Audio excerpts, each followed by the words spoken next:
Semifinals, Match A, Sky Invading Rhinos versus The Paddling. Game 1, Northern Fjords. Hello and welcome to the Anvalan conflict, round 4 semifinals, paddling versus the Sky Invading Rhinos. On the red team, we have the Grand with Gat Mortar up front, Flare, Artemis on the left, and the Poison Breadcrumb with the Carronade, Banshee, Merc Cannon on the back. That's an interesting choice. How you doing today, Frogger? Doing well, Papa P. Thanks for asking. On the blue team, we have the Quack Attack, piloted by Captain Smollett. It is his Junker with the front Artemis, left side Artemis Carronade, and a right side Gat Mortar kill side. The second ship in the paddling fleet is the Lucky Duck, piloted by Squash, with the Lumberjack Flak left side, coupled with a Hades, a right side Carronade Hwacha, and a rear flare. So it looks like we're going to have an interesting game today.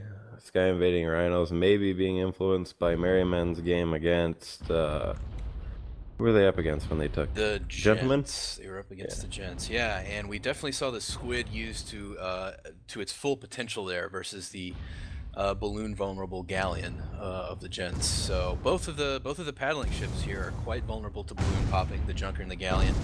So we'll see if Vunsalt's there piloting the Breadcrumb will be able to work the same strategy as the Merry Men did in that first game. So at this point, they're very entrenched behind the arc, and they need to be super careful. I mean, the paddling wasn't really retreating back into the typical blue spawn area, but they were like laying on pressure because they wanted to get that squid as it was coming towards them.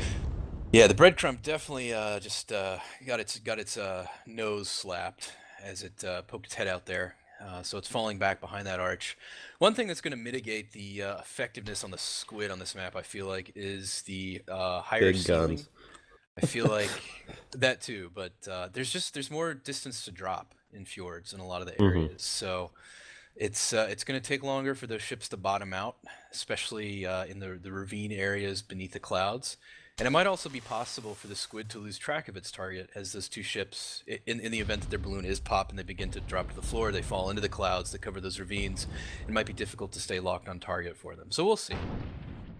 One thing interesting to note on this squid is the pilot did not take any vertical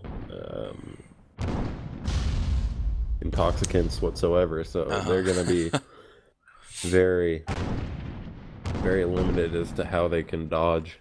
Yeah, if I'm at seeing. all. Yeah, I see Claw and Kerosene. Those are two very good squid tools, and also a Drogue Shoot, which is probably a good choice considering the amount of balloon popping that will probably occur with the Lumberjack there. I'm trying to see who the Lumberjacker is on the Lucky Duck. It looks like it is Nubs. Nubs is their new Lumberjack guy, so he's definitely pretty darn good. Looks like the paddling is moving around to flank along that Pride Rock looking gizmo there. Ron is taking a lot of heat here.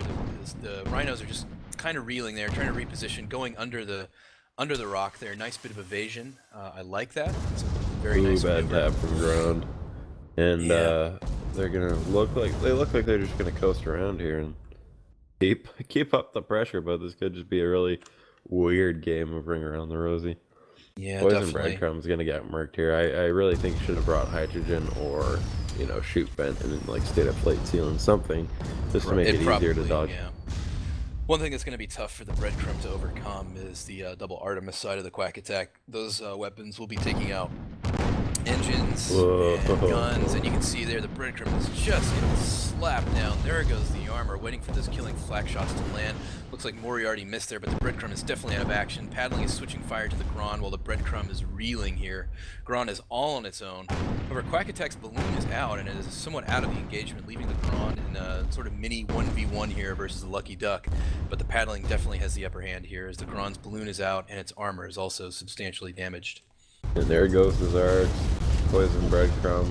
Oh.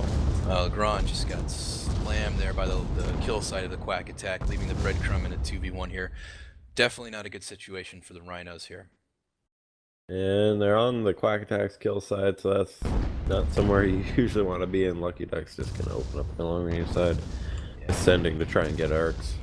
Breadcrumb's doing a pretty good job of mitigating damage from flying right past them. Yeah, he really needs to get the hell out of Dodge there. It looks like he's got some good cover in the form of the ruined battleship there. However, he's going to need to reconnect with his teammate there, the Gron, and the Gron will soon be in the long-range side of the Lucky Duck, if it is not already. Indeed, here come the Hades, Lumberjack, Flak. The kitchen sink is being thrown at the Grand as it starts to make a rather ill-timed charge without the support of the poison breadcrumb. I mean, at this point, red team can only hope that one of the ducks eats the poison breadcrumb. But I don't think that's going to happen. Really not looking too good for the Rhinos here. Grand is taking pounding. However, the Lucky Duck's armor is down. It is starting to take perma-hull damage. It is down to half perma. Armor comes back up with a slight hull fire, but the Grand is destroyed by the Lucky Duck, leaving the poison breadcrumb in that same situation. 2v1 versus the Lucky Duck in the Quack Attack. Poison breadcrumb got really lucky there. Nothing being disabled. One engine finally. Big watcher burst on him there though. But I was surprised how long Grand lasted to the two combined fire of Lucky Duck and the Quack Attack there. Yeah, normally those Pyramidians melt pretty quickly, so... There's something to be said for the engineering on that boat. Certainly, certainly. And now the Lucky Duck's going to have troubles getting up high enough to assist the Quack Attack, so Poison Breadcrumb might be able to try and help take out the Quack Attack before Lucky Duck. However, it looks like the Quack Attack definitely has the armor advantage in this skirmish. Ooh, Arc's knocked off there by the Grand. However, the Grand's perma-hull is almost done here. Waiting for those killing shots. Not quite there. Poison Breadcrumb putting a little bit of sporadic fire onto the Quack Attack, putting some pretty nasty fire damage on it. Lucky Duck's balloon is down again, however, it is still in a firing position on the Grand. Poison Breadcrumb just going to be taking Lucky Duck, trying to take him out of arc, but the Grand is getting hitched up on the rusty ship, and yeah, sure enough, not being quite able to withstand that last flak raining in.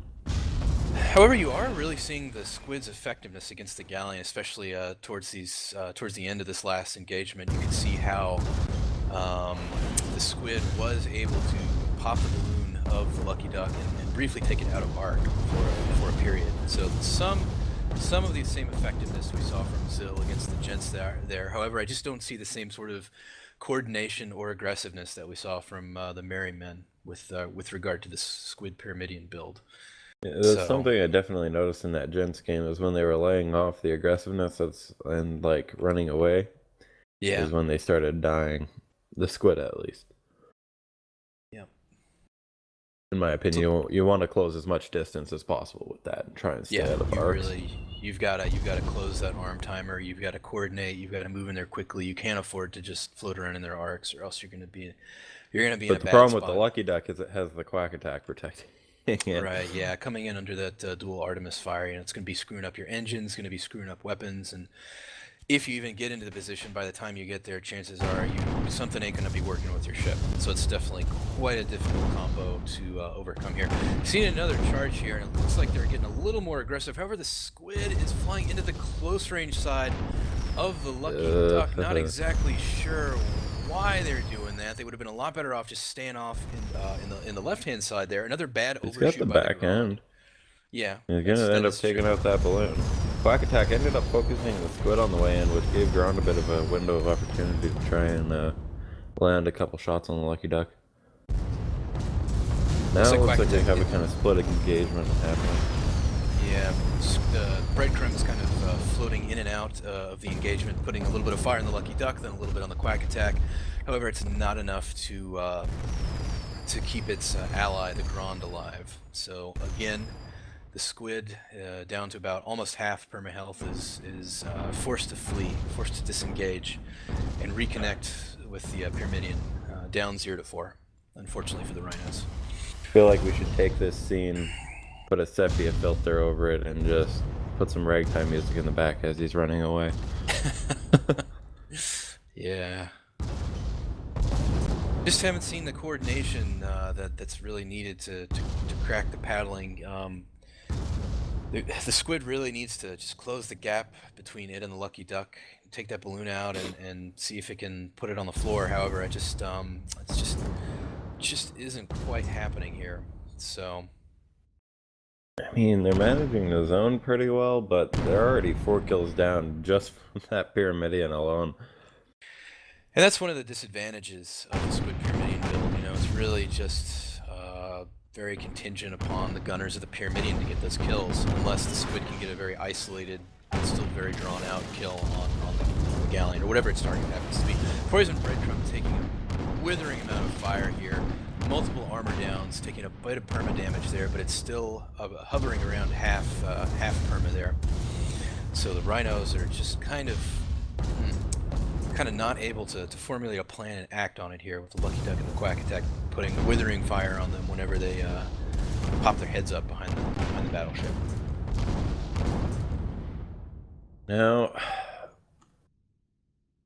red team better start praying, because this is a very hard position to come back from. Definitely very difficult. And Ground is at really low, really low, and has no arcs, and he's just getting rained upon. Backing out, trying to get cover, but it's just not taking any perma damage yet, but not doing anything in terms of moving the game forward for the Rhinos. So they're just they've been stuck behind that battleship for most of the game, and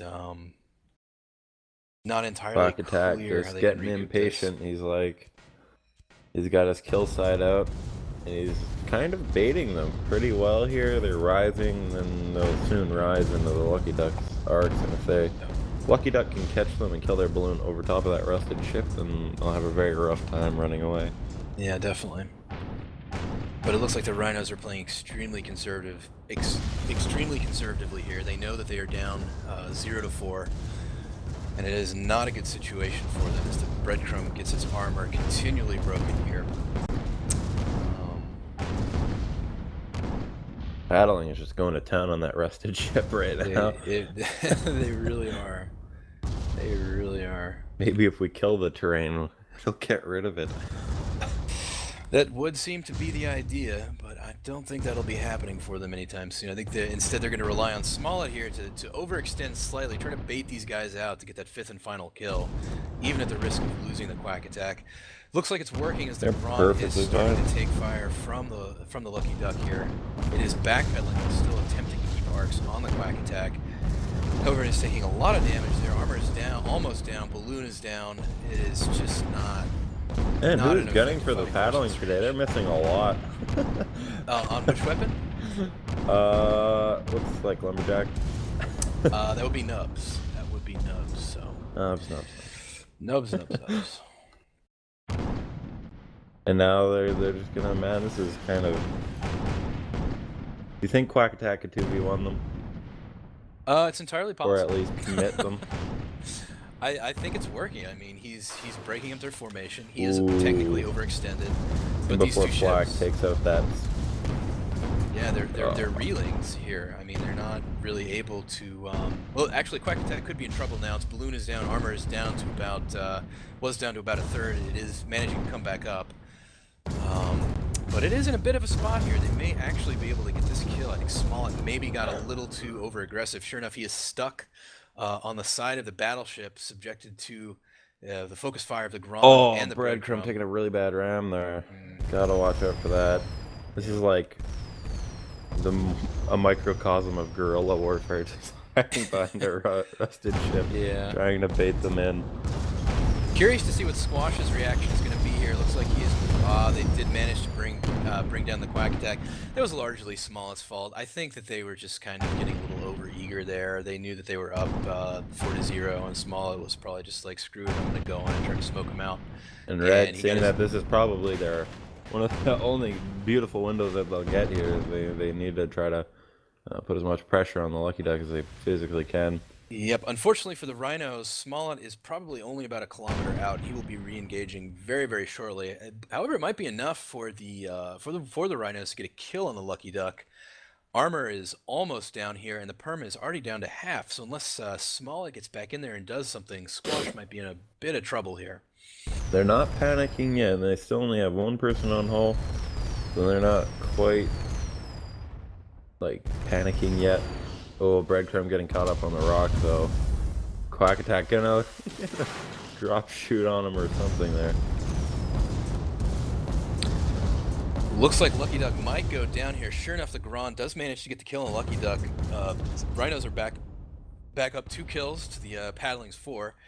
And the Quack Attack is in a 2v1, so we may actually see this game being reversed after that really impatient charge by Smollett there. That was a potentially, that was an extremely complicating maneuver for the Paddling here. I think he is probably regretting that at this point. Oh, If I Quack know Attack Smollett, is he is not happy right now. So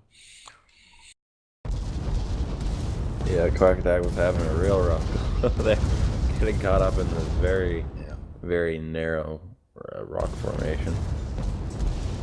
now we're going to start to see that situation that I was talking about, where the ships with the pop balloons are going to fall lower into the ravines there with a potentially complicating cloud cover. This could be bad for the Rhinos. They are both marked and solidly within the arcs of the Lucky Duck.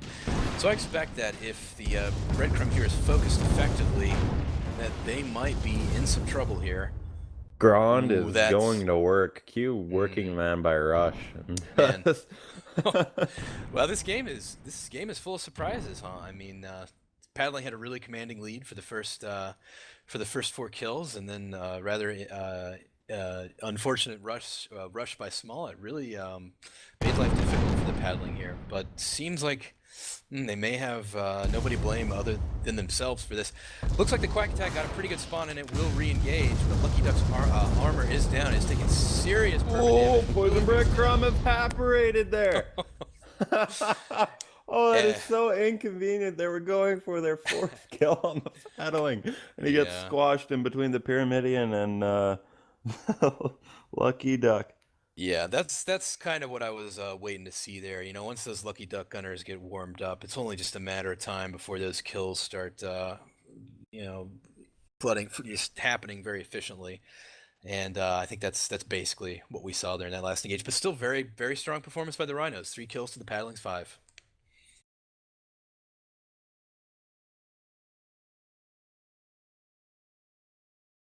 Hello and welcome to Periton Rumble, home of the second game in the Sky Invading Rhinos Paddling matchup, which, after ending in a rather epic conclusion in the first game, we move on. So on the ground we have Gat, Mortar, Flare, Artemis left side, and they're still keeping with the Squid. I'm surprised to see that. Should be able to make a little more happen with it in close quarters of Periton. Has a Carronade, Banshee, Merc Cannon.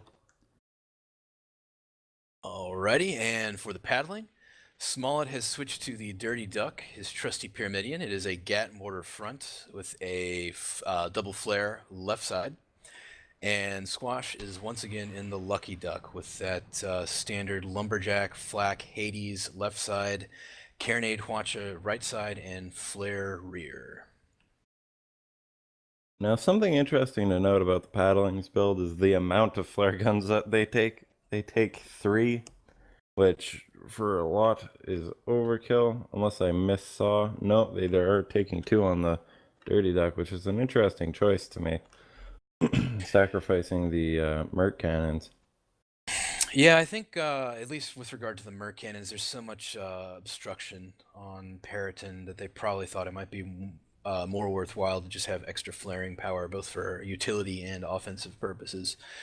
So that they're not using, and now Red Team is sneaking in through the clouds. We'll see. It looks like Smollett is turning slightly to the right there. Oh, he's got eyes on him. There's some incoming mortar fire pointing out the poison breadcrumb. And yeah, I would not want to be him right now. He's getting lit up.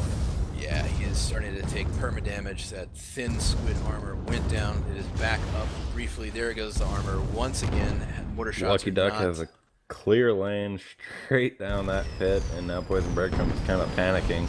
Yeah. I'm guessing the Breadcrumb did not see the Lucky Duck there. Otherwise, I would have assumed that it gone straight for it.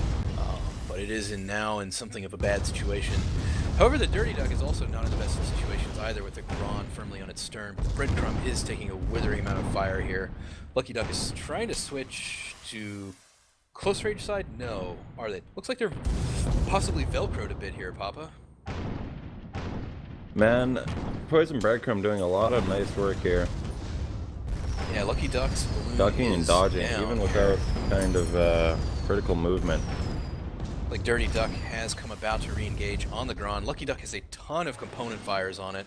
Grand's armor is down, waiting for Mr. Arrow, Captain Fellow to put in those mortar shots. There they are, and then Dirty Duck takes out the Grand. Once again, giving the Squid in a 2v1. But he does have the Lucky Duck kind of locked up on a building here. That he does. Just there breaking goes free. Lucky Duck's armor, but it looks like Vunsalz has chosen to disengage instead of continuing to pin the Lucky Duck while taking the risk of having the Dirty Duck pin him. Yeah, I mean, I was expecting him to take way more permanent damage on the way out there. A couple shots off the galleon, just went a little wide. Looks like that Squid will get away here, although Smollett is pursuing. Yeah, but he's definitely choosing to reel back there. not overcommitting. Rond is engaging with some reasonably long-range gat fire on the Dirty Duck. Dirty Duck's armor is dropping slowly, however the Rond looks to be disengaging here.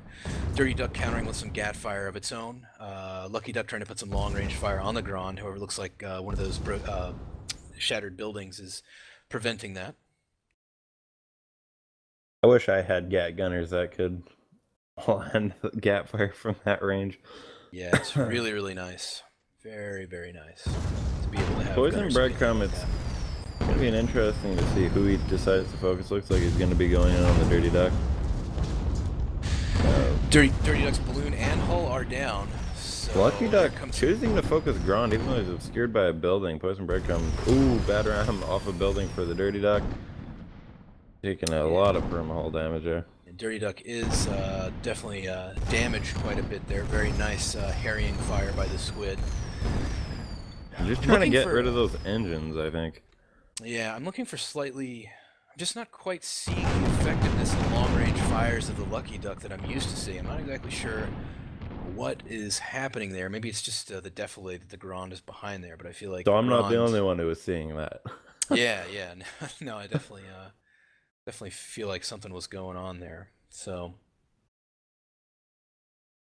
but all's quiet on the Western Front for now. The Rhinos are somewhat separated here. Squid could have a nice potential to re-engage here and flank if it moves around that building, which it looks like it is. I'm just not disengaging really... completely, just breaking those arcs. Which may not be the best move, I'm not sure, because the Squid will now be in a 2v1 here, and it looks like Vunsalz will probably just disengage here. Grand's going on, it looks like he's going to come in. Took a big watch of burst, nothing getting disabled, so they're not panicking yet. As soon as your engines are gone, that's when you start panicking though. Squid. Yep. I'm not seeing the coordination or the aggressiveness needed to sell that Squid build. You know, with Rear Admiral Zill, like, he just moved up there and he moved behind cover. He knew where he was going, and then when he went, and he didn't back, he didn't go in, he didn't go out, he just went, and he got that balloon down and he followed it down and he stayed out of the arcs of the galleon, an identical galleon to the Lucky Duck, I might add. And a vertical, very vertical kind of play style, jumping up and around the shots as they were coming in. Yeah.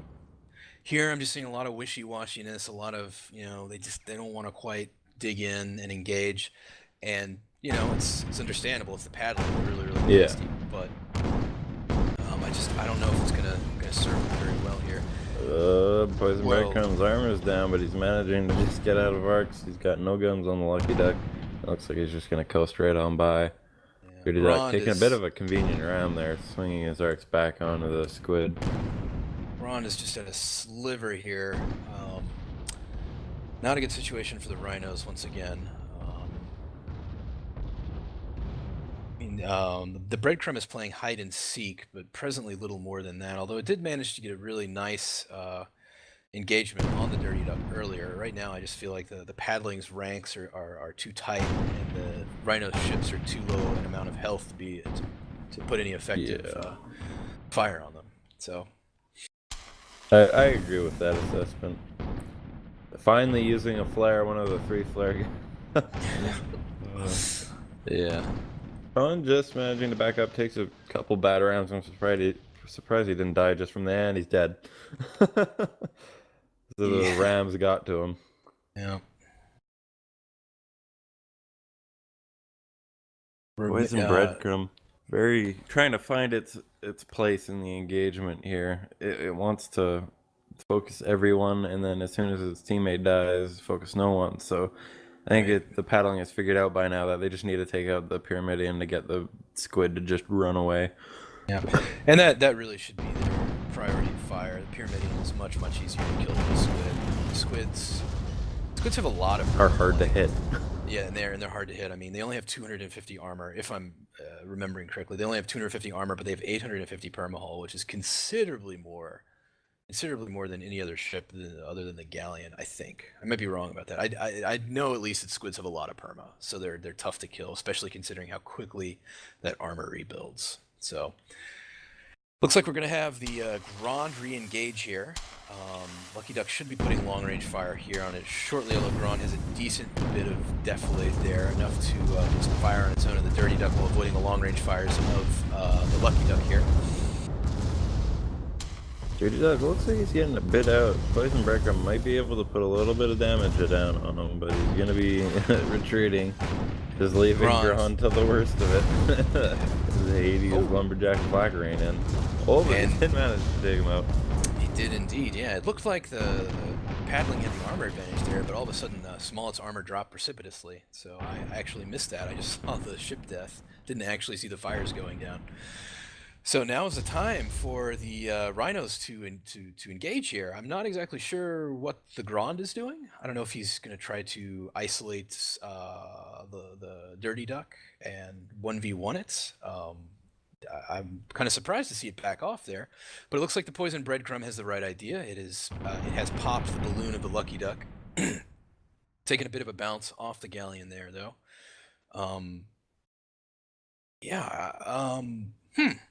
I do not know why the Breadcrumb is not continuing to put fire onto the Lucky Duck.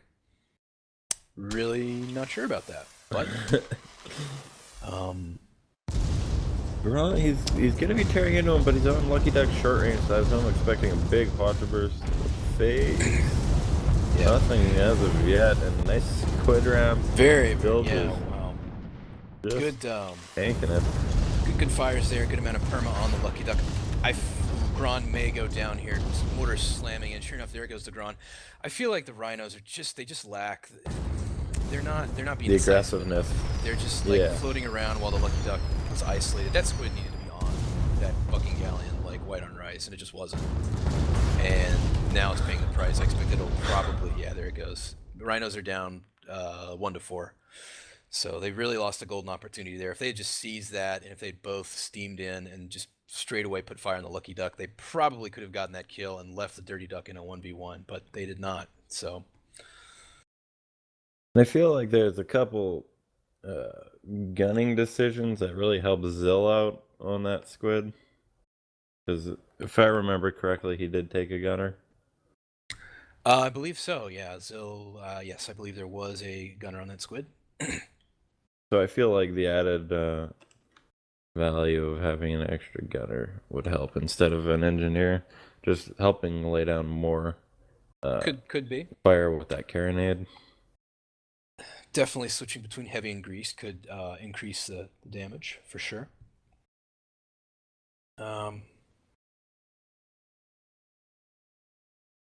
We'll see what transpires here. It looks like looks like he's getting pretty far out. Yeah, Rhinos will have a permahull advantage here. Lucky Duck descending quickly. Lucky Duck should have a firing solution here in a moment, although it is opting to go around the far side of the clock tower. Breadcrumb is re-maneuvering as well, perhaps trying to set up a flank. This just in, Lucky Duck's gunners are in fact robots, needing firing solutions. Looks like Grand's gonna get chipped away by the Dirty Duck. Lucky Duck. I feel like this was a bad decision on the part of the blue team, picking this area around the clock tower that just kind of obscures Lucky Duck's view. Although we are seeing a tremendous amount of permahull damage going down on both the Grand and the Lucky Duck. Wow, okay, we have a kill on the Dirty Duck by the Rhinos. Smollett was definitely overextended there. Now, for God's sake, Rhinos, charge, please. Like, Oh, I'm a dog, Ground is but for... getting the worst of it, though. Oh, into the building. yeah. This is hard to watch. He's having a Oh, terrible man. time. Breadcrumb needs to do Yeah. something. Get a little ram, try and get his arcs off, do something. Literally anything. Yeah, Lucky Duck is really just trying to get that just quick kill on the Grand, but I'm seeing a lot of missed shots from the Lucky Duck, rather uncharacteristically. However, it does not matter as they get that final kill. Another ram kill to finish, although it was from terrain at that point. Yeah.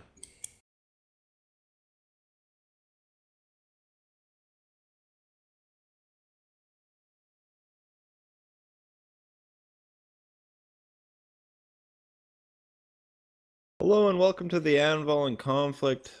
Game 3, match point for the paddling. We'll see how this ends up going. On the red team, we have the Lud, Gat Mortar on the right, Artemis Flare on the left with an Artemis up front. And on the Nutquacker, we have Hwacha Carronades on both sides. Oh, sorry, I skipped the Skull Pata. We have Merc Cannon right side, Mortar, Gat left, and a Merc Cannon up front. Alrighty, and for the blue team, the paddling, we have the Nutquacker, which is a very unusual ship for Squash here. It is not his typical long-range build. It has a symmetrical heavy carronade Hwacha side here, and the left side is paired with a harpoon gun with a mine launcher rear. Very, very unusual. Smollett is taking the Dirty Duck, his trusty Pyramidion. It has a Banshee mortar front with the typical... I'm sorry, carronade mortar front with a double flare left side. I feel like the mine launcher on the back of the Nutquacker is a bit of an odd addition, seeing as they're probably going to be more mobile than they would be if they had their usual galleon build. This is a build that Squash refers to as the monstrosity, and it's kind of a fun build to watch. He told me that he might take it out if he was up 2 games, so it looks like he's holding true to his word there. I expect that this game will be pretty entertaining to watch if the previous performance of the Nutquacker is any indication. So we'll see what happens here. That was Smollett keeping those dual flare sights out. Yeah, he does like to flare, although, one of the risks with flaring so often is that you're going to flare yourself. And I think, indeed, the Nutquacker was lit up by one of the Dirty Duck's flares. So, trying to figure out what the Rhinos are doing here. It looks like they have some kind of a special formation going. Scold Pata is bringing that double Mercury side to bear there, putting some sporadic fire onto the blue team. The Lud has a flare on the left, and I just feel like that's wasted space at this point. Yeah, I would tend to agree with that. I think they'd be better off with a different weapon there. Although it certainly will have some utility for them in the cloudy map that is the canyons. But it's a lot of it's quite a commitment to put that kind of a weapon on a junker side, because it really limits the overall effectiveness in terms of killing or disabling power. Because I feel like if the galleon is taking Carronade Hwacha, they're not going to be that hard to find. I am curious. Like they're kind of splitting up here. Yeah, I'm curious if the Rhinos noticed the loadout change, and if so, how they're going to react to it. Because there's a lot of balloon popping power in the paddlings build this time, and that's if they something get close that enough. junkers don't like. Yeah. So. Both teams still kind of jockeying for position here. I think the paddling is remaining a bit more mobile here. They're trying to decide how they want to proceed. Looks like the Rhinos have set up something of a sniping position here on the western end of the red spawn. I wonder if if paddling ends up losing this game, if they'll just tilt really hard. I feel like it's going to be a hard approach for them in that galleon. So, and we know Stir is a very well-trained team. You know, like even with a squid build, still managing to take 3 kills off of the paddling. Right. Looks like Smollett is beginning to extend here. He is spotted. I'm not sure. He probably doesn't have any visibility on those red ships. This is always a painful position for a pilot to be in. You're taking fire. You're flared in a cloud. You can't see them. Very, very frustrating. Doubt Smollett is very happy right now. He's starting to lose weapons, starting to lose engines. His permahull is really dropping. Not in a good situation here for the Dirty Duck. Nutquacker is following in closely behind. Skullpata is switching sides here to its close range kill side.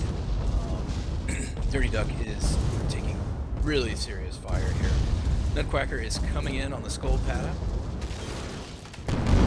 And big Foxer burst, just deck clearing them there, getting a couple of weapon disables. Sure enough, Mortar. the Dirty Duck is in a terrible situation with all of its engines down. There it goes, dropped by the combined fires of the Skullpata and the Lud, leaving the Nutquacker in a 2v1 here. So And the Nutquacker's got Skullpata harpoon. Sure enough. So the awkward dance of harpooning begins.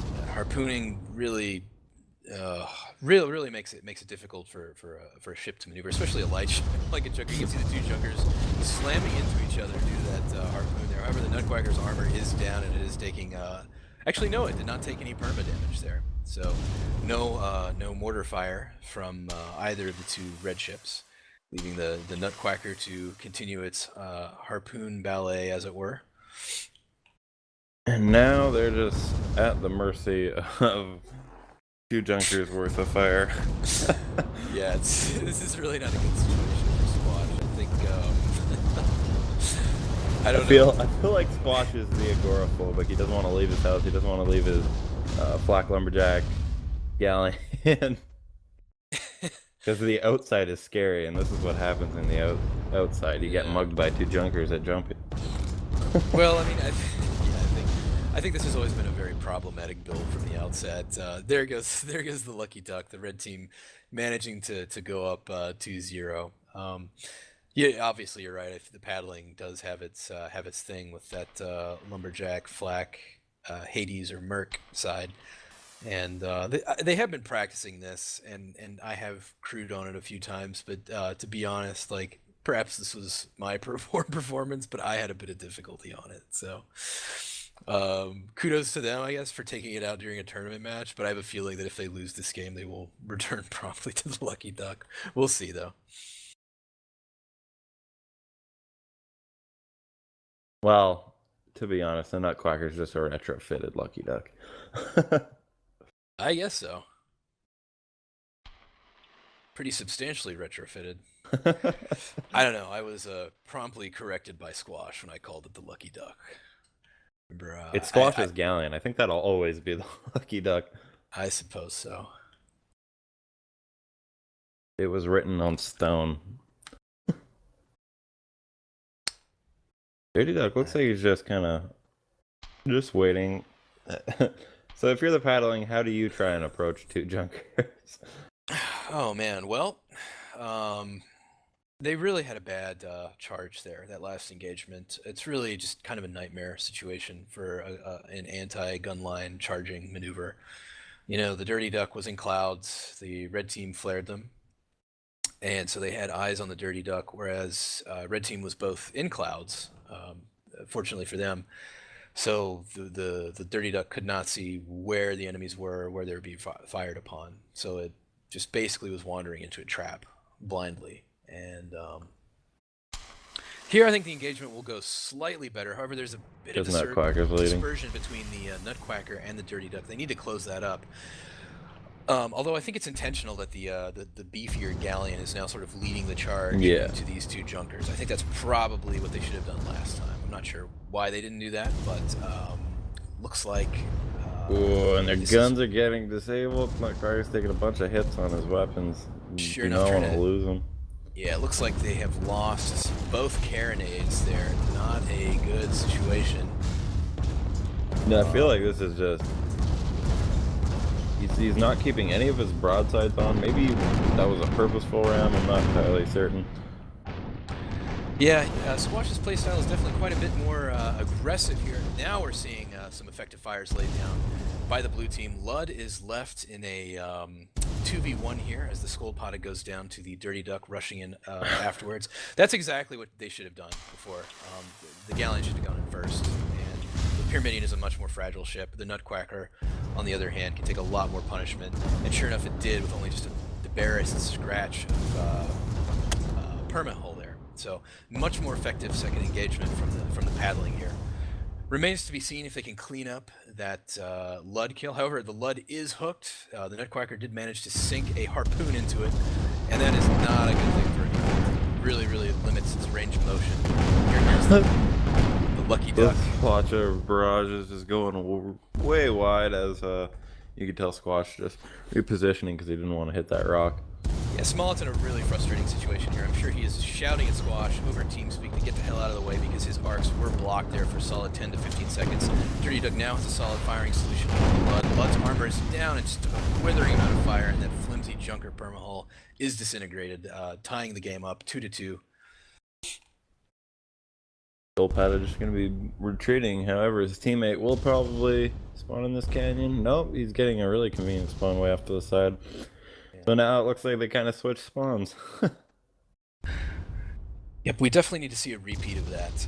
Nutcracker rushing in like a galleon ballerina there, just rolling in, ramming them, screwing up their formation, and the Dirty Duck following up with some solid piercing and explosive damage. I got a picture of a sumo wrestler in like a tutu when you said galleon ballerina.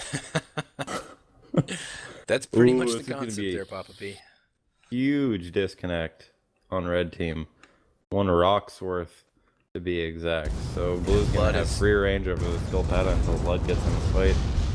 Lud definitely took a long way around there. They should have moved north instead of south. Skullpata taking a pounding and he's gone. Takes it out with a ram. And Lud is just kind of left there. Just having come around that rock, ready to re-engage, realizes that now is not the time. And it's got to oh, you guys are busy? I'm sorry. Yeah, exactly, pretty much. So now we're starting to see an effective play of this unorthodox paddling build here. Although Smollett is taking the lead here, and that he probably should do that in a 2v1 situation. Definitely needs to get that balloon of the Lud down and then follow up with the mortar fire.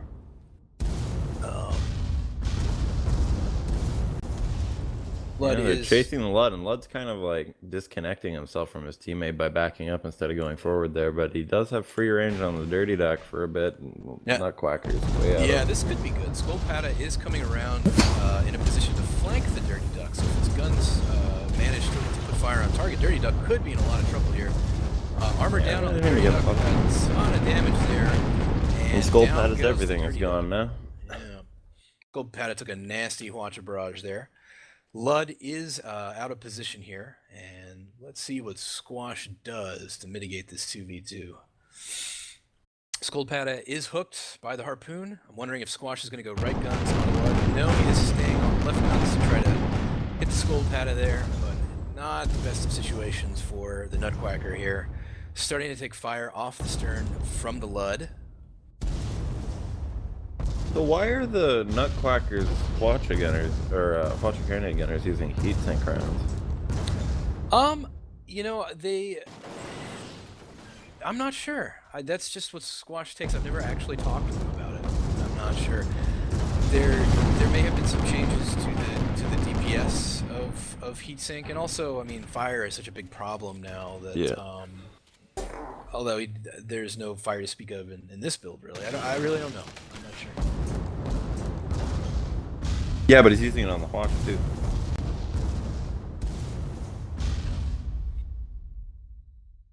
Dirty Duck gonna be showing up a little late to the party. This could be a meat grind scenario, and could be a meat sure grind. enough, Yeah, paddling may be in a bit of trouble here if these two ships, Rhino ships, manage to pursue the Dirty Duck. But they are he's gonna junkers. be coasting backwards. I think he realizes he's committed, but he's running. He should be able to get out of there. I think he's in a pretty good spot. should be able to get out of there. Lud knows that he's at least semi-disconnected, so they're gonna try and push this advantage as much as they can. Nutcracker is moving up very rapidly from the south. I expect that it will be able to re-engage in time. Dirty Duck is slowing its rearward motion. Not exactly sure why. I guess it is dropping now to reconnect with the Nutcracker. Yep, it's hurting. It's got one of its turning engines and its carronade down, so... Yeah, that would do it. Now, at this point, I'd really like to see a repeat of what they did on the second engage. Nutcracker. No, don't turn, Nutcracker. Keep your broadsides out there, right there. He is one for really closing the distance here. Yeah, like, I feel like he kind of has to with that Hwacha carronade side. He's really, you got to get in there, be aggressive. Ram if you can, because typically that ram will more likely than not. Bad ram off. Not the terrain, however, Squash. Stop listening so well. This could definitely alter the engagement fundamentally. The Dirty Duck took the lead there and is now probably going to be double focused by these two ships. Not looking good for paddling here. Nutcracker is late to this party, and Dirty Duck is going to ram the Skull Pad. A lot of fire. Yes. Yeah, sure. Good move by Squash there. Yeah. But not just a little. I'm surprised they managed to keep that watch on so well. Oh, this is very nice play from the blue team. Game point here. Skull Pada's armor is down, but Dirty Duck is not in a good position. It is more or less bottomed out, although Skull Pad is there too. Wow, not looking good for the Rhinos here. This looks like a lot of that watch here. Yeah, balloon down, armor down. Here comes the mortars, and I think that is it. Wow. 5-4 paddling, victory for the paddling. Yeah, very unusual build for the paddling. They almost lost control of that match there. Definitely did it several places, but in the end, their performance was strong enough to give them a narrow 5-4 victory, allowing them to advance to the finals and making them the victors of this semifinal match of the Anvalan conflict. Very close games, to say the least. Definitely.